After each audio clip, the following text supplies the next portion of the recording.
On July 2nd, 1955, a passenger plane took off from New York heading to Miami with 57 passengers and 4 crew members on board. The weather was perfect and the flight was routine, but somewhere over the Atlantic Ocean, the plane completely disappeared. This wasn't a crash with wreckage scattered across the water. The plane simply vanished without sending any distress call or leaving behind a single piece of debris. Search teams looked for weeks, covering hundreds of miles of ocean, but they found absolutely nothing. The airline eventually declared everyone on board dead and closed the case. The families grieved and the world moved on.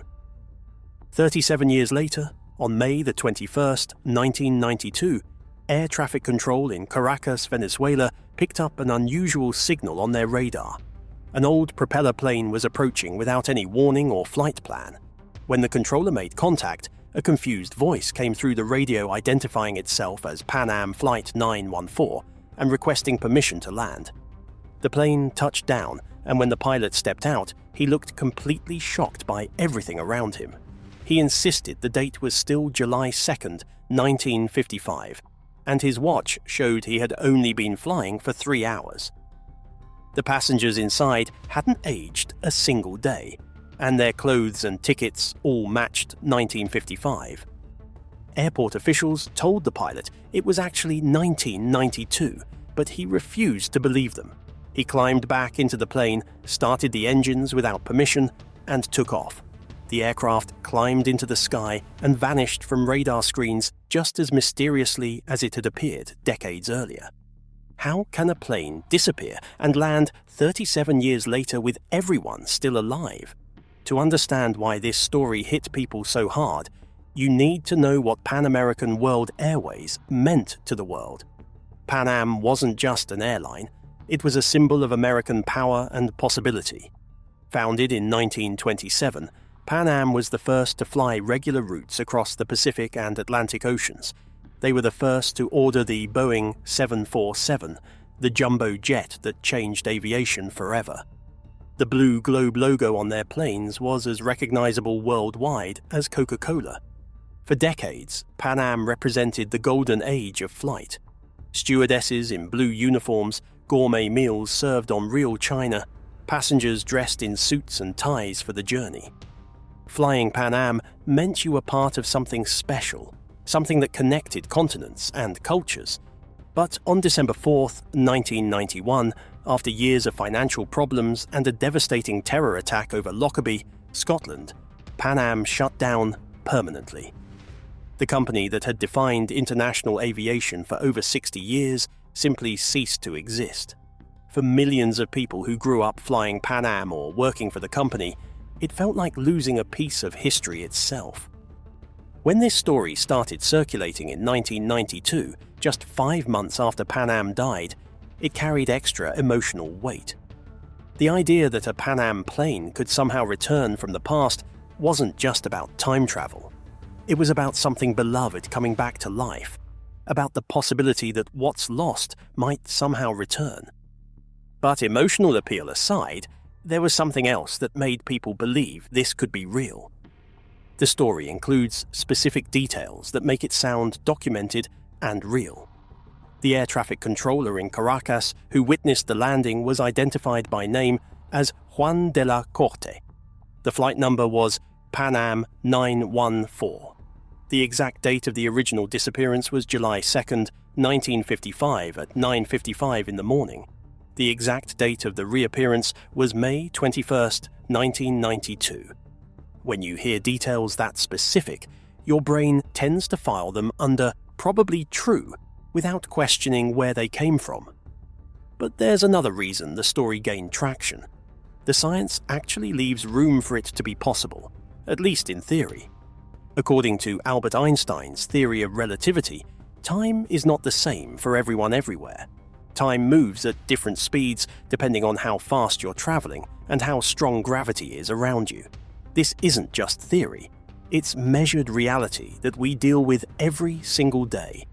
GPS satellites orbiting Earth have to account for the fact that time moves slightly faster for them than it does for people on the ground. If the satellites didn't adjust for this time difference, your GPS navigation would be off by miles within hours. This is time dilation happening in real time, affecting technology you probably use today. Here's an even more striking example. If you put an extremely precise atomic clock on an airplane and fly it around the world, when it lands, that clock will show a slightly different time than an identical clock that stayed on the ground. The difference is tiny, just a few billionths of a second, but it's real and measurable. The moving clock aged less than the stationary one. Scientists call this the twin paradox. Imagine identical twins. One stays on Earth while the other travels on a spaceship at near light speed for what feels like a few years. When the traveling twin returns, they discover that decades have passed on Earth.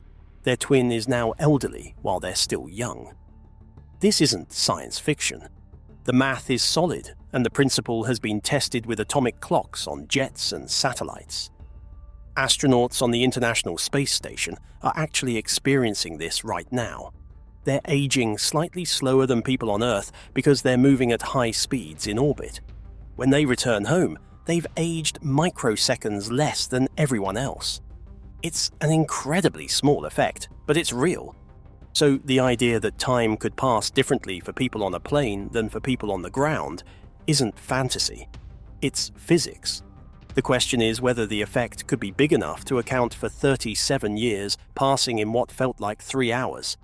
To make that work, the plane would need to travel at speeds approaching the speed of light, which is 186,000 miles per second. A propeller plane from 1955 had a top speed of around 280 miles per hour. The energy needed to accelerate even a small object to near light speed is astronomical. For a plane carrying 61 people, it would require more energy than exists in all the fuel on Earth. The physics allows for time travel in principle, but the numbers make it effectively impossible with any technology we have or had in 1955. Which makes you wonder, if planes couldn't actually time travel in 1955, how could one disappear so completely that this story seemed believable in the first place? The answer lies in understanding what air travel was actually like in the 1950s. Today, every commercial aircraft is tracked continuously from takeoff to landing. Transponders send position updates every few seconds. Satellite systems monitor planes anywhere on Earth. Ground radar coverage is nearly complete. If a modern plane goes silent, authorities know within minutes. In 1955, none of that existed. Radar coverage was limited to areas near airports and coastlines. Once a plane flew beyond these zones, especially over open ocean, it essentially disappeared from view. Controllers knew when it took off and when it was expected to land, but everything that happened between those 2 points was invisible. Communication was equally primitive.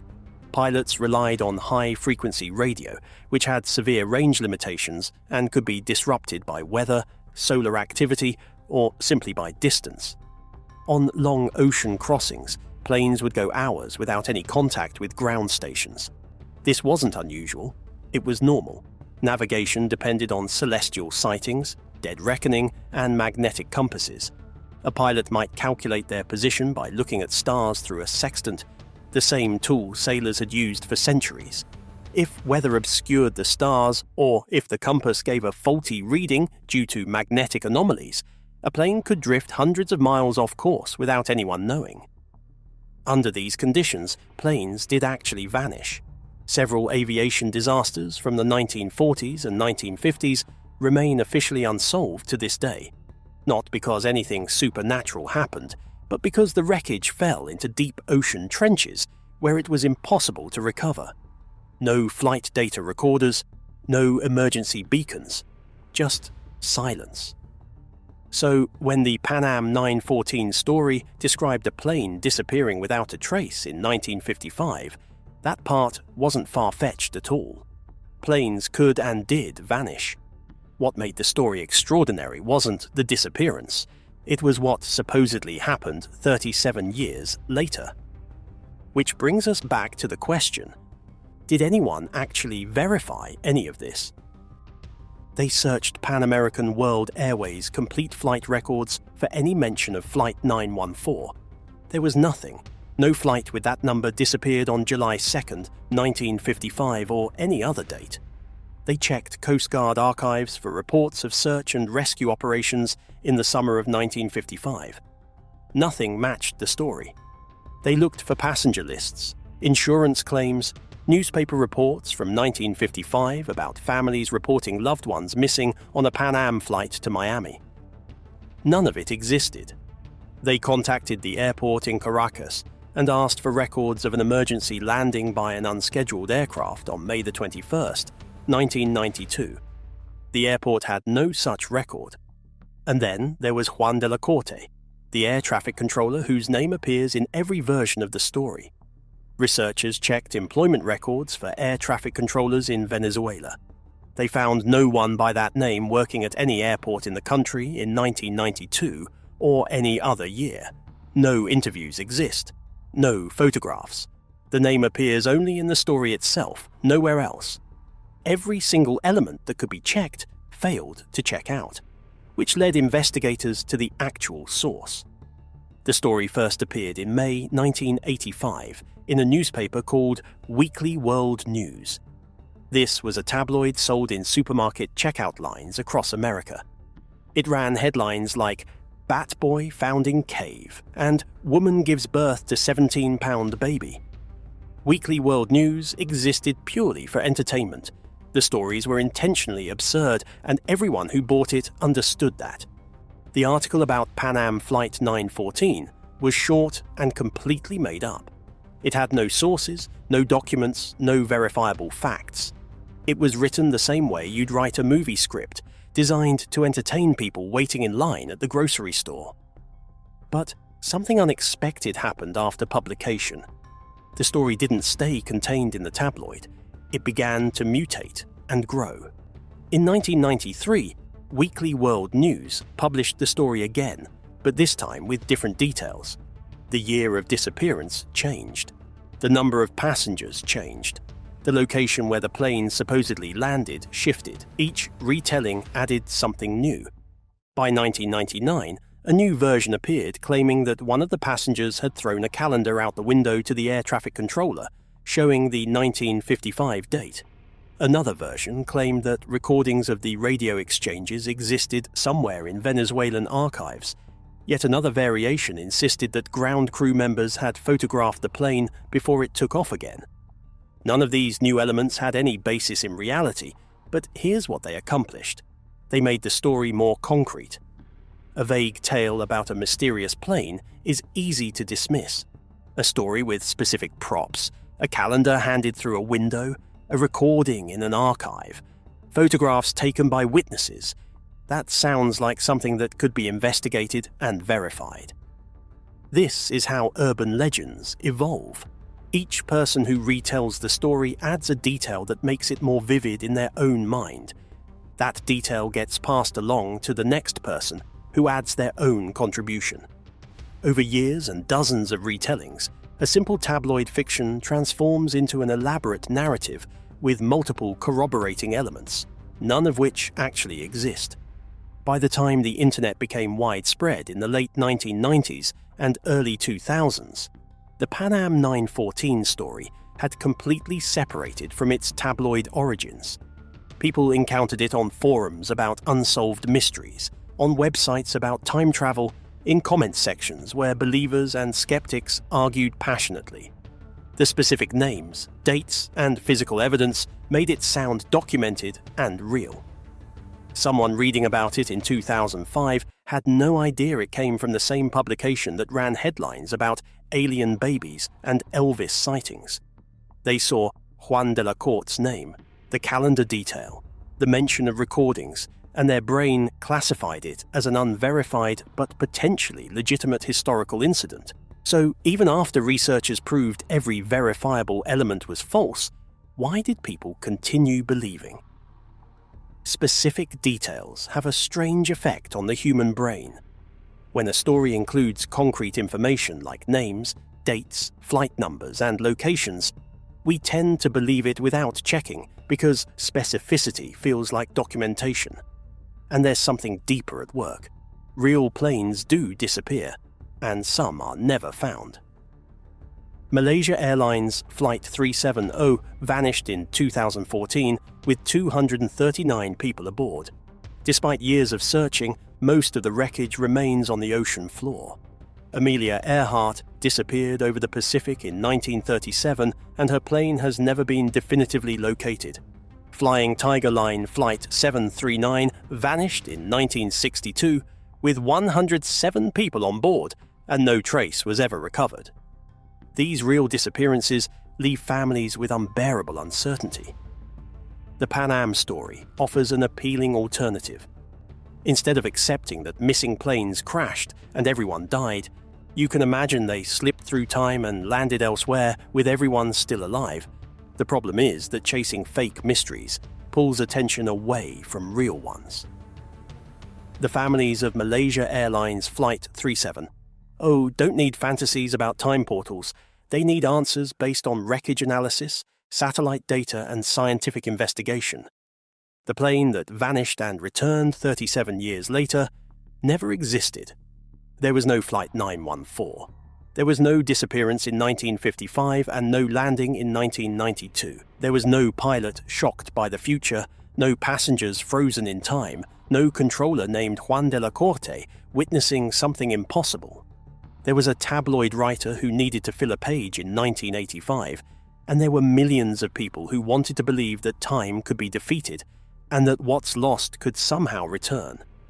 The next time you see a story like this, ask yourself one simple question. Can any part of this be checked? Real mysteries leave evidence. Real events have documentation. Fake mysteries exist only in the telling. They have names that appear nowhere else, dates that match nothing, and witnesses who never worked where the story claims. Real mysteries deserve attention. Real families wait for answers. Real investigators work on cases that don't have easy explanations. Those are the stories worth pursuing. Not because they're comforting, but because they're real. What do you think? Have you ever heard a story that sounded too good to be true, but couldn't help believing it anyway? Let me know in the comments below. If you enjoyed this video, hit the like button and subscribe to the channel. It really helps us keep making content like this. Thanks for watching.